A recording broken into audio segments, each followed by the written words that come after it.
예, 말씀해드린 대로 오늘 유치원 대책을 발표한 유은혜 사회부총리 겸 교육부 장관을 스튜디오로 모셨습니다. 어서 오십시오. 네, 예, 예. 안녕하세요. 부임하시자마자 아무튼 큰일이 생긴 셈입니다. 네. 근데 물론 부임하시기 전이긴 합니다만은 교육부는 그걸 몰랐을까요? 이렇게 심각한 지경에 이르기까지 아마 모르지는 않았을 거라고는 예. 보지만요. 그래서 제가 와서 이런 일이 생기니까 정말 더 큰 책임을 느끼고 예. 국민 여러분들께 정말 거듭 송구스럽다는 말씀밖에 드릴 게 없더라고요. 예. 네. 그러면 모르진 않았을 거라고 말씀하셨고 예. 또 이건 뭐 그동안에 얘기가 많이 나왔습니다만은 국회에서도 이것을 모르진 않았을 것이다. 뭐 국회 입법 로비도 들어갔다고 하니까 네. 그럼 왜 아무도 손은 안 댔을까요? 정도의 차이는 있었겠죠. 이것이 이렇게 심각한 지경인지 어떤 건지. 근데 예. 문제는 있었다고 알고 있었을 거라고 생각하고요. 예. 이게 이제 2013년도에 누리과정이 도입되면서 유아교육이 보편화되지 않았습니까? 예. 그때 이 회계의 투명성을 담보할 수 있는 제도적인 정비를 하고 이렇게 갔어야 하는데 그런 예. 것들이 되지 못한 상태에서 오다 보니 실제로 국회에서도 입법 과정이 부실했었고 예. 또 교육 당국도 정확하게 이런 부분들을 철저하게 관리 감독하지 못한 책임에서 자유롭지 예. 못합니다. 그 이른바 이제 한유총이라든가 이런 곳에서 입법 로비를 했다라는 그런 의혹들이 많이 제기가 됐습니다. 혹시 국회에 계실 때 그런 부분에 대해서 들어보셨거나 그런 적은 없으신지요? 입법 로비 이런 거는 뭐 구체적으로 들어보지는 않았고요. 예.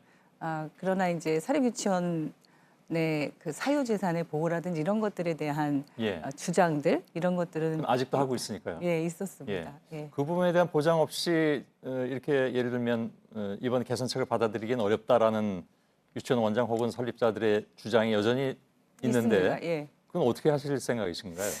근데 1949년도에 교육법이 만들어지면서 유치원은 이미 그때 교육기관입니다. 학교로서의 정체성을 분명히 한 것입니다. 예. 그래서 유치원이 어떤 개인 사업자이거나 사익을 영리 목적의 어떤 사익을 추구하는 곳이 아니기 때문에 예. 교육기관, 학교로서의 분명한 자기 정체성을 출발선으로 해야 된다고 봅니다. 예. 예. 그래서 이제 여러 가지 대책 중에 에듀파인에 이제 직접 가입을 해서 네. 그 제도를 아무튼 도입한다라는 2020년까지 네네. 그러면 될까요? 왜냐하면 이제 거기에 지금 들어가 있는 공립 교육기관도 회계 부정이 있다라는 얘기들이 나오고 있어서 다시 말하면 이제 그것 이외에 또 다른 어떤 방법이 있느냐 하는 것이죠. 우선은 회계의 투명성을 높이기 위한 국가 회계관리 시스템의 전면적인 도입이 의무화되는 게 필요하다고 봅니다. 예. 지금은 이제 공립유치원에서는 사용하고 있는데 사립유치원은 이런 회계 투명성 자체가 보장되지 않고 있기 때문에 예. 국가 회계관리 시스템으로 들어오면 지출, 수입, 그러니까 세입, 세출에 대한 항목들이 다 통일적으로 돼서 예. 모든 유치원이 그 항목에 맞게 기록을 해야 됩니다. 그러면 그 입력된 사항들을 교육청에서 실시간으로 볼 수가 있고 예. 유치원마다 동일한 항목의 비용들이 차이가 나면 이 편차가 크게 되면 이게 왜 이런 문제가 그렇겠죠. 생기는지를 들여다볼 수 있거든요. 예. 그래서 지금 이렇게 많이 드러나는 이런 회계 부정과 관련해서는 많은 부분 적어도 그런, 상당 부분은 줄일 수 있다. 투명해질 수 있을 것이라고 봅니다. 예. 어제 저희가 저 한유총의 비대위원하고도 인터뷰를 했었는데 네. 바로 그 문제를 강력하게 얘기를 해서 그래서 일단은 좀 질문을 드렸습니다. 근데 지금 뭐 당장 폐원하겠다는 곳이 경기 지역에서 한 7군데 된다고 하는데 네. 그건 막을 수 있습니까? 저희도 이제 실시간으로 계속 현장 모니터링을 하고 있는데요. 예. 폐원하겠다고 이야기는 했지만 아직 폐원 신청이 들어간 건 아닌 것으로 확인됐고요. 예. 폐원을 인가를 이제 교육감한테 받아야 되는데 그렇게 인가 없이 일방적인 폐원을 강행할 경우에는 형사적인 처벌을 받게 되어 있습니다. 그것을 설득하고 또 만약에 불가피한 이유로 폐원을 해야 한다면 예. 있는 원생들을 안정적으로 다른 분산시킨다. 분산은 예. 할 수 있는 것을 전제로 이제 폐원을 인가하게 되는데요. 예. 그런 것이 되지 않을 경우에는 저희가 주변의 국공립 유치원이라든가 다른 시설들을 이용해서 예. 우리 아이들이 학습권에 피해받는 일은 없도록 예. 그렇게 지금 시도교육청하고 신속하게 조치를 강구하고 있습니다. 예. 그게 제일 중요하겠죠. 근데 폐원을 하겠다라는 것은 뭐 이유가 여러 가지가 있을 수 있겠는데 더 이상 이건 이제 이 제도 하에서는 우리는 못 하겠다. 뭐 여러 가지 이유를 댈 수 있지 않겠습니까? 근데 그 이유가 정말 누가 봐도 합당한 것이라면 폐원이 불가피한 상황이 발생할 수 있는데요. 지금 경기 지역만 7군데라고 해서 혹시 다른 지역에서 그런 얘기가 나오는 건 없는지요? 경기 지역만 지금 의사를 밝힌 곳이 7곳이라고 확인됐고 아까 예. 말씀드렸지만 신청이 들어간 건 아니고요. 예, 예. 다른 지역에서는 아직 그런 움직임은 이제 저희가 이렇게 쭉 확인을 해보니까 예. 그렇게 구체화되고 있지 않았고요. 교육부에서 보시기엔 어떻습니까? 폐원의 이유가 합당한 이유 것이 될 수 있다고 보십니까? 이런 경우에, 그러니까 다시 말하면 도저히 운영을 못 하겠다라든가 그런 얘기들이 합리적인 이유라고 생각할 수도 있는 부분이 있나요? 제가 궁금해서 그러는데요. 지역이나 상황에 따라서는 예. 그 불가피하게 폐원을 해야 할 경우도 있을 거라고 생각합니다. 예. 그것은 그 상황을 면밀하게 이제 조사를 해봐야 되겠지만요. 예.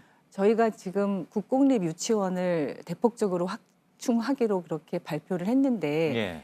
국공립 유치원을 확충하는 방법 중에 하나는 불가피하게 폐원해야 하는 사립 유치원을 매입해서 예. 국공립화하는 방안도 있거든요. 그렇겠죠. 예. 근데 한 1,000군데를 그건 이제 애초에 계획보다 한 2배 정도 된다고 들었고요. 네. 어떤 그 우려가 있는가 하면 지금 말씀하신 것처럼 뭐 폐원 대상이라든가 이런 것을 매입해서 하는 것은 뭐 그럴 수도 있겠지만 자칫 새로 만드는 곳이 정말 필요한 다 전국적으로 필요하겠지만 꼭 만들어야 될 도시 지역보다는 왜냐하면 이거 하나 단설 유치원 하나 만드는데 한 100억 든다고 하니까요. 그건 지역에 따라 다를 수는 있겠죠. 근데 그래서 시골 같은 게 지방에 더 그러니까 만들기 편한 곳으로 해서 목표 달성만 하는 게 아니냐 이런 우려도 있습니다. 예, 그런 우려가 있는 것도 알고 있고요. 예. 실제로 단설 유치원은 부지도 필요하고 또 시설 비용도 많이 들기 때문에 예. 단설 유치원을 만드는 것은 굉장히 좀 어려운 상황입니다. 예. 저희가 오늘 발표하면서 국공립 유치원을 확충하는 방안을 여러 가지 다양한 방안들을 도입하겠다고 말씀을 드린 바 있고요. 예. 특히 이제 취원생을 40%까지 늘리겠다고 하는 거기 때문에 유치원 수를 늘리는 것보다 예. 취원생이 안정적으로 40%까지 늘 수 있도록 하는 게 국공립의 중요해요. 40%. 예. 예. 그러니까 전체 취원생의 40%가 국공립 유치원을 다닐 수 있도록 하는 거죠. 예. 그래서 말씀하신 것처럼 특히 이제 서울이나 경기 지역과 같은 수요가 높은 지역을 중심으로 공영형 사립 유치원을 만든다든지. 공영형은 어떤 건가요? 그러니까 사립 유치원이 법인화하는 것을 동의해서 그 법인화하는 과정을 지원해주고 그리고 이제 운영을 개방이사까지를 포함해서 운영할 수 있도록 공영형으로 원치 않는 공영형으로 사립 유치원도 많을 텐데요. 아니 원하는 사립 유치원만 원하는 데만요. 예. 원하는 데를 그렇게 신청을 받아서 예. 공영형 사립 유치원을 만든다든가 부모들이 이제 조합형, 협동 조합형으로 유치원을 하겠다고 하면 그것을 이제 시도교육청과 협의해서 지원을 해준다든가. 예. 그리고 병설형 단설이 있습니다. 지금까지는 초등학교에서 이제 병설 유치원을 만들었는데요. 예. 중고등학교에도 그렇게 병설 유치원 설립이 가능하도록 하고 그렇게 운영하는 곳이 또 있습니다. 예. 그래서 병설형 단설 같은 다양한 방식의 국공립 유치원 확충 방안을 도입하면 예. 수요가 높은 지역에도 단설보다 병설은 돈이 덜 들까요? 병설은 이제 학교에 그 시설을 그냥 이용하기 때문에. 이용하고 있는 것이기 예. 때문에 단설보다는 비용이 좀 적게 듭니다. 뭐 그렇다 하더라도 단설이 안 들어갈 수는 없는 것일 테고요. 그렇죠. 예. 아까 이제 말씀드릴 때 단설을 보통 그런 수요가 많은 지역에는 최소한 100억 정도가 들어간다라는 그런 계산이 그 근거는 잘 모르겠습니다만 부지를 확보해야 되고요. 예. 그래서 그렇게 나와 있습니다. 네네. 그래서 결국 지금 말씀하신 그 모든 것들이 돈이 들어가는 네. 문제가 있는데 네. 예산이 있습니까? 저희가 일단 특별교보금에서 5천억은 확보를 해놨고요. 예. 그리고 이제 이 단순 계산해서 죄송합니다만 5천억이라면 100억짜리 단설 유치원 50개밖에 안 되는데요. 단설 유치원을 다 만들 수는 물론 없습니다. 그렇구나. 현실적으로 예, 그거는 예. 어렵고요. 예. 제가 다양한 방안을 말씀드렸던 거는 그런 예산을 가장 현장 수용성이 높도록 효과적으로 사용하는 예. 것이죠. 그래서 공영형 사립 유치원이나 아니면 뭐 조합형 사립 유치원이나 이런 것들은 돈을 많이 들이지 않으면서도 예. 할 수 있는 방법들로 사용할 수 있기 근데 때문에 지금 아무튼 예산 5천억 가지고는 아니 지금 안 목표하고 되죠. 계신 1,000개는 지금 어림도 그래서 없는 오늘 상황이잖아요. 당정 협의를 통해서 이 부분들은 정말 비상 상황이다.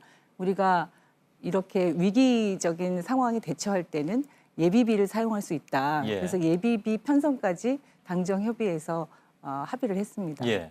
그건 당정만 합의하면 되는 건가요? 아니면 뭐 그래서 이제 관련 부처하고도 예. 이 부분은 강력한 정부의 의지를 서로 합의를 해서 다른 부처 간에도 이견이 없이 예. 필요한 예산들은 예비비를 통해서 예. 확보하도록 그렇게 합의를 한 바 예. 있습니다. 그 결과는 언제쯤 볼 수 있을까요? 어떤 왜냐하면 면에서? 2020년까지는 하신다고 했기 때문에 네. 예비비든 뭐든 정확하게 어떤 예산이 구체적으로 책정이 돼서 그것이 어떤 방식으로 집행이 될 것이라는 것에 대한 계획을 제시하셔야 되기 때문에 그거는 언제쯤 저희가 볼 수 있습니까? 지금 19년 3월에 500학급을 신설하거나 증설하는 것은 이미 다 교사 돼 있는 충원까지 돼 있고요. 예. 여기 이제 500학급을 더 신설하는 것을 이번에 대책으로 더 포함을 시킨 거고요. 예. 이것은 실제적으로 17개 시도 교육청에 그 수요 조사나 실태 파악들이 1차 먼저 되면서 예. 뭐 사립 유치원을 법인화하는 거라든지 이런 것들은 다 그 각각의 케이스들이 다르기 때문에 예. 지금 이제 신속하게 17개 시도 교육청하고 그 부분을 협의하고 있습니다. 예. 그래서 그런 부분들의 수요 조사가 되면 각각의 예산들을 계획하고 예. 그것에 필요한 예비비를 신청할 예정입니다. 알겠습니다. 오늘 여기까지만 좀 듣겠습니다. 말씀 잘 들었습니다. 예, 고맙습니다. 예. 유은혜 사회부총리 겸 교육부 장관이었습니다.